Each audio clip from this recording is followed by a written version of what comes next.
Samantala, funding alternatives ibinahagi sa Capital Formation Roadshow ng Securities and Exchange Commission sa Butuan City.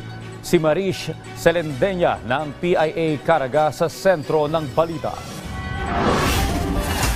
Naging matagumpay ang Capital Formation Roadshow sa lungsod ng Butuan para sa mga micro, small and medium enterprises o MSMEs at startups na dinaluhan ng mahigit 200 ng mga partisipante mula sa iba't ibang bahagi ng rehiyon ng Caraga. Nabigyan ang mga nakibahagi ng iba't ibang alternatibo na pwede nilang gamitin para makakuha ng pondo para sa kanilang negosyo sa pamamagitan ng mga ibinahaging programa ng SEC at guest speakers mula sa Philippine Stock Exchange, Round 1 at Investment and Capital Corporation of the Philippines. Ayon kay SEC Commissioner Carlo Bello, isinagawa ang Capital Formation Roadshow para matulungan ang mga MSMEs at startups.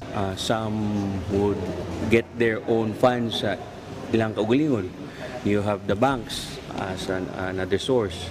So we are presenting other alternatives tungkol sa crowdfunding and also the tapping the capital markets. Nagpapasalamat si Butuan City Mayor Ronnie Vicente Lagnada sa SEC dahil nagkaroon na ng access sa mga funding institutions ang MSMEs. I would like to thank SEC for doing this roadshow, of course with partners on the funding institutions and access to finance groups. And we can at least develop new industries based on our strengths, of course. Lubos ang pasasalamat ni Josephine Fugoso, isang MSME na mula sa Dinagat Islands. Dahil madalas masalanta ng kalamidad ang probinsya, anya malaki ang tulong nito para sa kanila lalo na't mahirap para sa kanila na nakatira sa isla ang maghanap ng pondo para makabangon at makapagsimula uli sa negosyo. Naatanan ang inputs nga gikinahanglan nako nga i-share nila ang knowledge aron masabtan nila og unsa ang additional services nga gihatag sa Securities and Exchange Commission in terms of